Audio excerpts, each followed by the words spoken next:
This is the 2025 Hyundai Ioniq 9. A lot of us expected that the Ioniq 9 would just be a version of the Kia EV9. That is not the case at all. Hyundai actually has gone the distance to create a really distinct and different interior. It's much more luxury lounge, has a lot of beautiful materials on the inside, but they've also added some things that the Kia EV9 doesn't have yet, and that includes the NACS charge style port, which means you can charge at over 17,000 Tesla stations. There is Hyundai Pay, and then it has advanced technology on the inside. Every driver will have phone as key, so you can actually operate the car just with your phone. You can pass the key to another driver if you would like to by sending them a text. It makes driving and using the Hyundai Ioniq 9 even easier. In fact, there's a little compartment in the front bumper that they call the cassette, and that's where all that technology lives.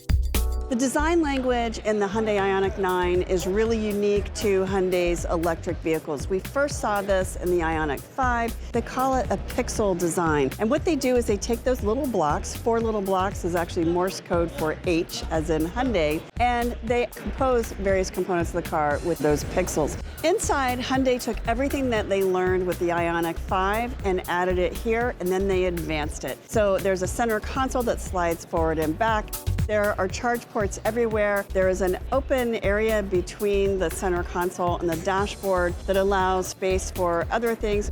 And then there's a single panel of glass where the touchscreen and driver display are housed. The Hyundai Ioniq 9 is a little deceiving on the outside. It's really spacious inside. In fact, center row seats can move forward and back quite a bit. When they're moved all the way back, it's like first class. When they're moved all the way forward, it's more like coach.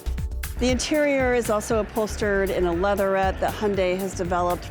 It looks like leather, but it's actually made from recycled plastics and sustainable materials.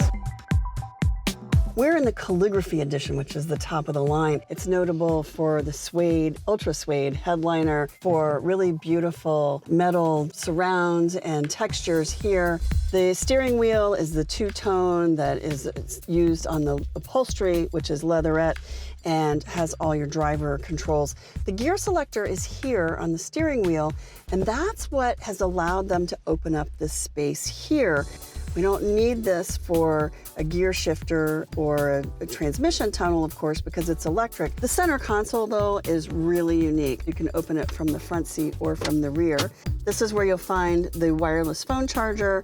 There's some key functions here, like drive mode selector, cup holders here, and this is a biometric starter. So if you want to unlock the car with your phone and start and drive it, once you've programmed in your fingerprint, you can do that. Hyundai Ioniq 9 will be out in 2025, and the good news is it's going to be built at their plant in West Point, Georgia, which means if there are federal tax incentives, they will apply.